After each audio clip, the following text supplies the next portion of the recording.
I bought an ancient dragon artifact forgotten by the world. It spoke my name. Some people collected coins, others collected paintings. Eli collected artifacts, pieces of history that the world had long forgotten. His apartment was full of them. Tiny statues from lost civilizations, broken swords with faded runes, and jars containing strange powders whose use no one remembered. One evening, while browsing through a tiny market on the outskirts of the city, Eli spotted a stall tucked behind a stack of crates. It was dimly lit, the kind of place most people would walk past without noticing. But Eli's eyes caught something, a flicker of shimmering red metal beneath a pile of old scrolls. He stepped closer. The item was small but solid, shaped like a dragon curled into a circle. Its scales were etched with strange, intricate symbols, so fine that Eli doubted anyone had seen them clearly for hundreds of years.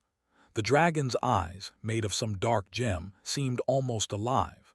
When Eli touched it, a tiny vibration ran through his fingers. The stall owner, a hunched old man with yellow teeth, smiled crookedly. "Ah, that worthless trinket, lad. People think it's magic, but it's just a story." Eli frowned. Worthless. Nothing about this felt worthless. "How much?" he asked. The man shrugged. "A handful of credits. Take it or leave it." Eli handed over the money. The instant the artifact was in his hands, he felt something shift inside him, almost like a spark of heat in his chest. He smiled to himself. Curiosity was worth a handful of credits. Back at his apartment, Eli cleaned the dragon carefully. Its scales shone under the lamp light, revealing more of the strange symbols. As he examined it, he noticed a faint sound, like a whisper brushing against his ear. "Eli," he froze. The whisper was soft, almost like a dream. "Who's there?" he asked, looking around. The apartment was empty. "Eli," again the voice, now clearer. It was the artifact. Eli's heart pounded. Was it possible? Could an object really speak? He shook his head, laughing nervously. "I'm tired, just my imagination." That night Eli dreamt of mountains ablaze with fire, of rivers of molten gold, and of a massive dragon soaring across the sky. Its eyes were deep and knowing, and it looked directly at him. He woke up sweating. The image burned into his mind. Over the next few days, small things began to happen. Shadows moved oddly around the apartment. Objects shifted positions as if touched by invisible hands. The dragon artifact sometimes vibrated in his hand without warning, and sometimes he thought he heard its voice, soft and low, whispering his name. Eli decided to test it. He closed his eyes and focused. "If you can hear me, show me." A faint heat radiated from the dragon. Then in his mind a voice spoke, not words he heard with his ears, but thoughts forming directly inside his mind. "I am awake because of you." Eli gasped. This wasn't imagination. The artifact was alive in some way. The voice continued, strange and old. "I have waited for a name to call." Eli swallowed hard. "My name?" "Yes, Eli, you are chosen to hear." For a moment he felt fear, but it was mixed with something else, excitement. Humans had always been explorers, thinkers, dreamers. And now he was at the edge of something no one else had touched for centuries. He spent the next hours experimenting with the artifact. Touching different scales made faint pulses of heat run through his fingers. Some symbols glowed briefly, and sometimes he felt visions like tiny flashes of fire and stone, rivers and mountains, wings and claws. At first he thought it was luck. Then he realized the artifact reacted to his thoughts. If he imagined flying, he saw in his mind the perspective of soaring above a forested valley. If he imagined fire, he felt warmth spreading across his hands. The more he touched it, the more he understood. This was not a toy, not a relic, not a decoration. It was something alive, something ancient, something powerful. Despite his growing excitement, Eli felt caution. The artifact had waited for centuries for someone. That meant someone, or something, had sealed it away for a reason. And if it had been forgotten, maybe the world wasn't ready for it. But Eli's curiosity would not be denied. He spent days researching, looking through old texts and databases, trying to find any mention of a dragon-shaped artifact that could communicate. Nothing. Not a single clue. One night as he slept, the artifact glowed faintly on his desk. In the dream, the dragon appeared, larger than life, wings spread wide, eyes gleaming with fire. "You are ready, Eli. The world is changing. The time of dragons is coming again." Eli woke up with a start. His heart raced. He touched the artifact again. The warmth was stronger this time, almost as if it recognized him. And then the whisper came again, clearer, more commanding. "Eli, come." He blinked. "Come where?" No answer, just a pulling sensation in his chest, like the artifact was trying to guide him somewhere. Eli felt both fear and exhilaration. He knew, somehow, that ignoring this call was not an option. Over the next few days, Eli tested his limits. Sometimes he would touch the dragon and feel a surge of energy, visions of ancient cities, towering mountains, and deep caverns. Other times, he heard faint calls from distant places, voices in languages long forgotten. He realized the artifact was more than a fragment of history. It was a link to something ancient and intelligent, something that remembered a time before humans were even counted among the stars. Then came the first warning. A man appeared at his door one evening. Tall, wearing a long coat and glasses that reflected the streetlights, he introduced himself as a collector of rare artifacts.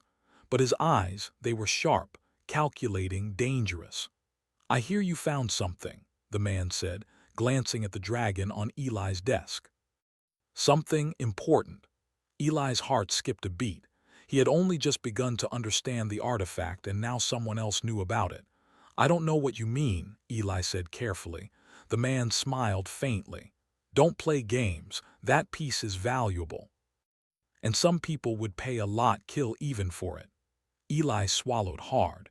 He had never faced danger over an artifact before, but something in him stirred, a calm certainty that he could handle this. Humans had survived wars, disasters, and the unknown. Why not this? "I'm not selling it," Eli said firmly. The man shrugged, but the warning in his eyes was clear. He left, promising to return with more persuasive methods. That night, Eli touched the artifact again. It pulsed warmly, as if approving his decision. "You are stronger than you know," the artifact whispered. "But danger is near. Prepare yourself." Eli smiled faintly, feeling a thrill he hadn't felt in years. Adventure had chosen him. And though he did not yet understand the full power of the dragon fragment, he knew one thing: the world would never be the same. The artifact had awakened. And now, so had Eli. The days that followed the strange man's visit were tense. Eli kept the dragon artifact close at all times. It rested on his desk during the day, pulsing faintly, and he often slept with it under his pillow. Each touch sent a small warmth into his hands, like a heartbeat. He could almost feel the artifact breathing with him. He began to notice changes in himself. He slept less but felt more alert. His senses sharpened. He noticed details he had never seen before: the faint hum of a distant engine outside, the tiny scratches on the floorboards, the subtle shifts in shadows. Sometimes, when he concentrated, he could see faint glows of red and gold around objects, as if the world were outlined by the artifact's magic. One evening, after hours of careful study, Eli placed his hands on the dragon and closed his eyes. "Can you understand me?" he asked softly. A deep, resonant voice filled his mind, not loud but powerful, commanding respect. "I understand. You are worthy to listen." Eli's pulse quickened. What are you?" "I am a fragment of a dragon. Once I was whole. Now only pieces remain. You have awakened me." Eli stared at the artifact. It seemed smaller now somehow, but the presence it carried felt immense, like a mountain of power contained in his hands. "Why me?" he asked. "Because humans can choose wisely. Because your heart is neither cruel nor weak, and because the world needs you." Eli felt a shiver run down his spine. The dragon was not just alive, it was intelligent, ancient, wise, and it had chosen him. Over the next few days, Eli practiced communicating with it. At first, the dragon spoke in riddles. Fire is not always flame. Strength is not always muscle. See with your mind, not your eyes. Eli struggled to understand, but slowly he began to see the truth. The artifact responded to his thoughts and intentions. If he imagined light, he saw sparks dance along the dragon's scales. If he thought of warmth, the air around him grew subtly hotter. Then came the first real test. A week after the mysterious man's visit, Eli returned home late from a nearby cafe. He unlocked his apartment door and froze. Shadows moved unnaturally across the walls. A low hum filled the air. The artifact vibrated violently in his hand. "They are here," the dragon whispered. Before Eli could react, a group of figures stepped out from the shadows. Three men dressed in dark coats, their faces hidden by hoods. One of them spoke, voice cold and firm. "Hand it over. The dragon artifact belongs to those who understand its value." Eli tightened his grip on the artifact. "I don't think so," he said calmly. The men advanced. Eli realized immediately they were trained, careful, precise, and dangerous. He had no weapons, no allies, just the artifact in his mind. "Use me," the dragon said, "not with force, with thought." Eli focused, remembering the lessons the artifact had been teaching him. He imagined the shadows twisting, imagining obstacles where there were none. As he did, a sudden burst of heat erupted from the dragon. The nearest man stumbled back, clutching his arm as a small flame danced across the floorboards. The other two froze, uncertain. Eli saw his chance. He ran, weaving through his apartment with surprising speed, guided by the artifact's whispers. It showed him hidden paths, small gaps between furniture, ways to confuse his attackers without hurting anyone permanently. By the time the men recovered, Eli had reached his window. He leapt, landing outside in the narrow alley. Behind him, the men cursed and banged on the door, but the artifact pulsed with a faint red glow. Eli knew it had shielded him, even as he ran. That night, safe in a nearby hotel, Eli finally allowed himself to breathe. He had survived, not because he was strong, not because he was trained, but because he thought differently, acted quickly, and trusted the artifact. The next day, he returned to his apartment cautiously. The men were gone, leaving no trace, but Eli knew this was only the beginning. The artifact had told him the truth. Other fragments existed, powerful, ancient fragments, and there were those who would do anything to collect them. Over the following weeks, Eli began training himself in the artifact. He learned to sense danger before it happened, to move objects without touching them, and even to glimpse distant places. He saw cities in ruins, forests untouched for centuries, and the faint outline of something massive, perhaps another dragon, slumbering somewhere far across the planet. Each day, the artifact grew more responsive. It communicated in images, thoughts, and emotions. It shared memories, fires that raged across ancient mountains, skies darkened by flying creatures, rivers glowing like molten gold, and civilizations that had risen and fallen under their shadow. Eli realized that this was more than a piece of history. It was a key, a guide, and a teacher. It trusted him to learn, to grow, and to protect what it had left behind. But danger always lurked nearby. Eli discovered that the same group who had tried to take the artifact had connections far beyond his city. They were part of a network of collectors, scientists, and mercenaries, all seeking the lost knowledge and power of dragons. Some wanted money, others wanted control. Few cared about the consequences. One evening, while Eli practiced summoning heat through the artifact, a faint red glow appeared in his peripheral vision. He turned and saw the three men from before, waiting silently in the street below. Eli didn't panic. He focused on the lessons the artifact had taught him. He created illusions of movement, sparks of light, and subtle heat waves that masked his location. As the men moved closer, he slipped out of his apartment through a hidden fire escape, guided by the artifact's whispered instructions. He led them on a chase across the rooftops, weaving through alleys and leaping between buildings. At one point, the artifact allowed him to see a hidden path through an abandoned building, one the men would never suspect. By the time he reached safety, the artifact glowed warmly in his hands as if pleased. "You are learning quickly," it said. Eli smiled. "I have a good teacher." "And a purpose," the dragon added. "The world is not ready for what is coming, but you may be ready." The dragon began to explain why it had been sealed away centuries ago. It had been part of a greater order of dragons, ancient beings who had once ruled the skies and guided civilizations. But as humans and other species expanded, the dragons retreated. Their fragments were hidden, protected by magic and technology, waiting for someone who could understand and wield them responsibly.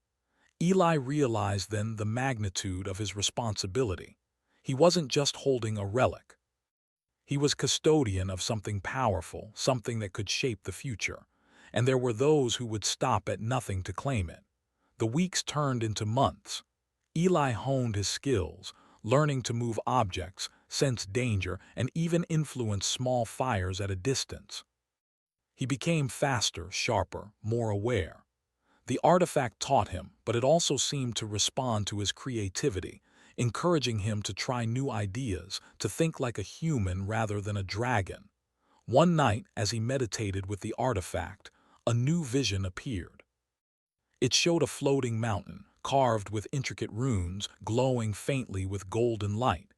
In the center of the mountain, a massive dragon fragment waited, guarded by tests and trials. "This is where the rest of me waits," the artifact whispered. "You must find it. But beware, others are already moving toward it. If you fail, all fragments may be lost, and the world may suffer." Eli felt both fear and determination. The artifact had given him power, but it had also given him a mission. He understood now that he wasn't just a collector or a curious human. He was a protector, a student of the dragons, and possibly the only one capable of keeping them safe. He spent days preparing, studying old maps, learning languages that had been forgotten, and practicing the skills the artifact shared. He built tools to help him traverse dangerous terrain and devised strategies to outsmart anyone who might try to steal the fragments. Finally, after months of preparation, Eli stood on a cliff overlooking the floating mountain from his vision. It was more magnificent than he had imagined, shimmering in the sunset, surrounded by clouds that seemed to glow with ancient magic. He could feel the artifact pulsing in his hand, almost pulling him forward, urging him to step into the unknown. "Are you ready?" he whispered to the artifact. "I have waited centuries." "You are ready, Eli," it replied. Eli took a deep breath. He tightened his grip, his mind sharp and alert, and stepped toward the floating mountain, ready for the trials ahead. The adventure was only beginning, but he knew one thing: human ingenuity, courage, and persistence would carry him through whatever lay ahead. And for the first time in his life, Eli felt truly alive. The floating mountain towered above Eli, bathed in the golden light of the setting sun. Clouds swirled around its base, glowing faintly as if alive. Every step he took toward it was guided by the dragon artifact pulsing in his hand, its warmth steady, almost encouraging. Eli could feel the weight of responsibility pressing against him. This was no longer a game, no longer a curiosity. The fragment in his hand had waited centuries for this moment, and now the world depended on him. As he approached the base of the mountain, he noticed the first of many obstacles. The path was carved from stone, twisting and floating in ways that defied normal geometry. Some platforms hovered above thin air, while others rotated slowly, forcing him to time his steps carefully. A gust of wind threatened to throw him off balance, but the artifact pulsed in response to his focus, and Eli found his footing. "Trust yourself," the dragon whispered. "Think not force, see with your mind." Eli nodded. He had learned this lesson over the past months. Strength alone would not carry him. Intelligence, creativity, and courage would. He leapt across a wide chasm, landing on a stone platform that shifted slightly under his weight. Below him, clouds glowed as if lit from within. Halfway up, a glowing rune appeared on the path ahead. The artifact reacted immediately, vibrating faster and sending a warm pulse through his hands. "This is a test of mind and heart," the dragon said. "Solve it and continue. Fail and you will be turned away." Eli studied the rune carefully. Symbols shifted as he looked at them, changing patterns like a puzzle. He remembered the artifact's teachings. Think, imagine, and connect, don't force or guess. He traced the pattern in his mind, aligning the shifting symbols with shapes from his visions: mountains, rivers, wings. The rune glowed brighter, and a portion of the path extended forward. He breathed a small sigh of relief but remained alert. Trials like this would become harder as he climbed higher. As he reached a plateau, he finally saw it, a massive door carved into the stone, glowing with ancient golden light. The dragon artifact pulsed violently. Eli approached slowly, feeling awe and fear mix inside him. This must be the chamber that contained the rest of the dragon's consciousness. Before the door, a guardian waited. Not human, not fully mechanical, but a combination of both. A massive construct shaped like a dragon, its scales shining like polished metal, wings folded gracefully, eyes glowing with deep red light. It exhaled a quiet heat that brushed against Eli's face. "I am the Sentinel," it said, voice booming yet calm. "Only one worthy may pass." "Show me your heart, human." Eli squared his shoulders. He had come too far to be afraid now. "I seek to awaken the dragon," he said. "Not to control it, not to harm it, but to learn and protect." The sentinel tilted its head, observing him. It moved with surprising grace, circling him as though testing his mind as much as his body. Then it lunged, not to strike, but to push Eli backward, forcing him to dodge with speed and precision. He realized this was another trial. Not strength alone, but awareness, reaction, and strategy would win. Using the artifact, he predicted the sentinel's moves, seeing glimpses of where it would step next. He dodged, jumped, and finally positioned himself to leap past it. At the last second, the sentinel froze and lowered its massive head. "You think, you adapt, you endure. You are worthy." The door behind the sentinel slid open. Eli stepped through, and the artifact pulsed with a brilliant glow, illuminating a chamber larger than he had imagined. At the center lay another fragment of the dragon, a massive crystal embedded in stone, veins of molten gold running through it, emitting warmth that seemed alive. "This is me," the artifact whispered. "The rest of my mind, my memory, my power. You must awaken me fully, Eli. But be careful, others may try to claim me." Eli approached the crystal, and as he did, he felt a sudden shift in the air. Outside, dark figures appeared on the cliffs below, the men who had tried to take the artifact months ago, now leading more allies. They had tracked him. Their intent was clear: seize the dragon's power. "Focus," the dragon whispered. "Use your mind, your courage, your humanity. You are not alone." Eli took a deep breath. He placed the dragon artifact near the crystal, and immediately light shot out, connecting the two fragments. The chamber trembled, ancient runes glowing across the walls. He felt a surge of energy, heat and light filling him. Visions of dragons soaring across the skies, civilizations rising and falling under their wings. The intruders charged up the floating cliffs, shouting and firing strange energy weapons. But Eli did not panic. He remembered everything the artifact had taught him. He manipulated the energy flow, creating barriers, confusing their movements, and even altering the environment slightly. Rocks shifting, light blinding them briefly. The attackers stumbled, unsure where Eli was.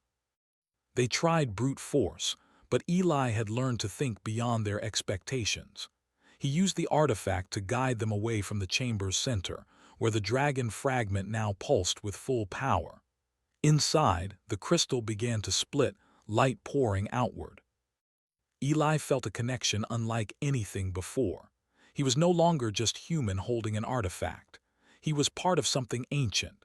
Memories of dragons, their wisdom, their struggles, their laughter and sorrow, all flowed into him. Then the voice came, louder than ever.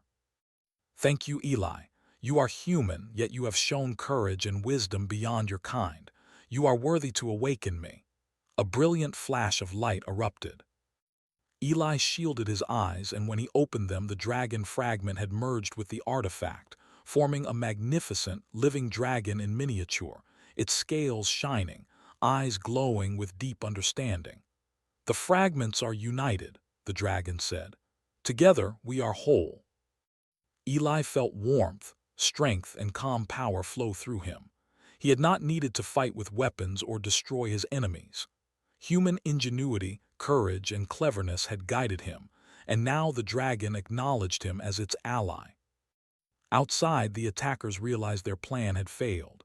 Some fled, others stood frozen, unsure what they faced. The dragon, even in its partially small form, radiated power and intelligence. With a gentle mental nudge, Eli caused a brief illusion of massive dragon wings rising from the chamber, sending the intruders fleeing in terror. "They are gone for now," the artifact dragon whispered, "but more may come." "The world is not ready, yet you have proven humans are capable." Eli smiled. "Then we will protect it together." The dragon flared, stretching its wings, and a wave of warmth filled the chamber. Eli felt exhilaration unlike anything before. He had not only awakened an ancient dragon but had survived, learned, and adapted. Humanity had been tested and had triumphed.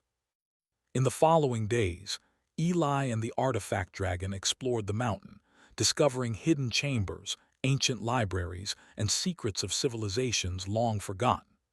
Eli documented everything carefully, knowing that knowledge and wisdom were as valuable as power.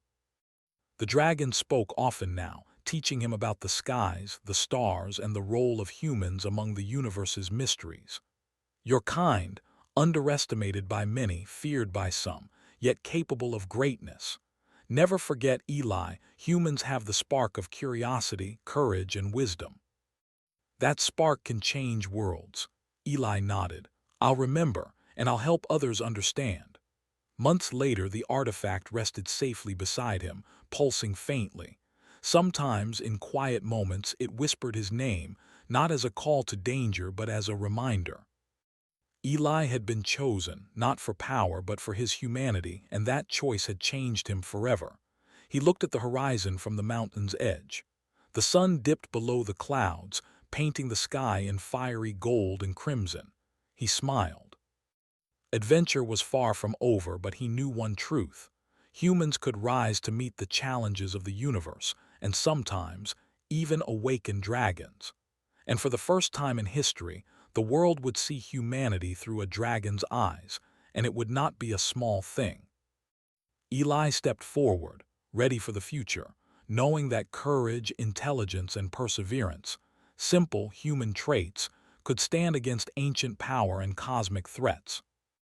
And with the artifact dragon by his side, the universe had a new protector, a symbol of what humanity could achieve when it dared to dream and act. The mountain glowed softly behind him. The dragon pulsed with warmth. And somewhere in the skies, a distant wind carried a whisper of wings, the beginning of a new era.